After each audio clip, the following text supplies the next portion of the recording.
Johnny Pay, a Johnny Pay, Amuganu to many Johnny Pay,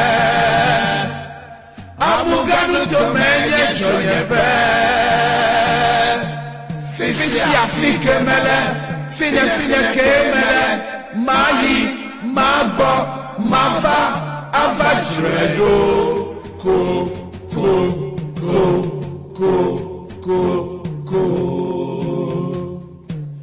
Johnny Pay,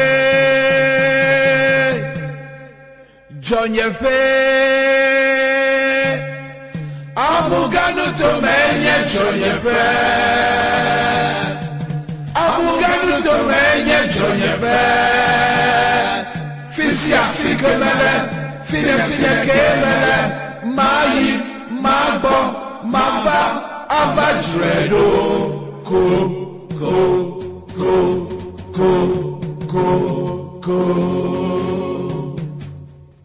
Amadama come ya sifia de duolo. Kokolo vade kama pe una kokolo.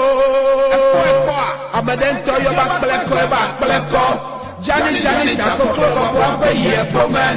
Na ganyo ha, Johnny Pay, na gabre ha, Johnny Pay. Amuganu to menye Johnny Pay.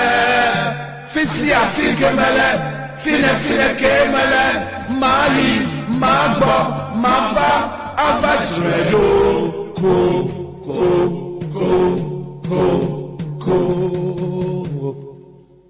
Mauchonu nyuna makochi Amuganu to metolo.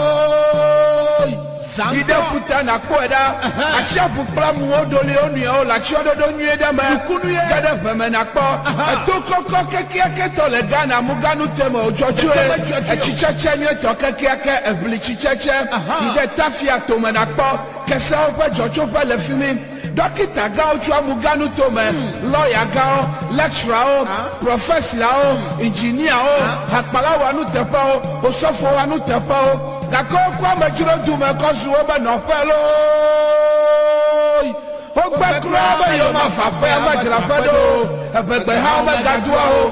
Ebe nkonyi o me gachona ofi o. Nko ma se gomo soko chona. Vati po ma no tomo sualo. Ngongolo me fo le pofu o. Ekegbe ya ke donalo. Ya tanye ya me gblene da bede. Johnny Pay, Johnny Pay, Amuganu to many Johnny Pay, Amuganu to many Johnny Pay, Fisia Fike Mele, Fine Kemele, Nyela Mayi, Magbo, Mava, Avajredo.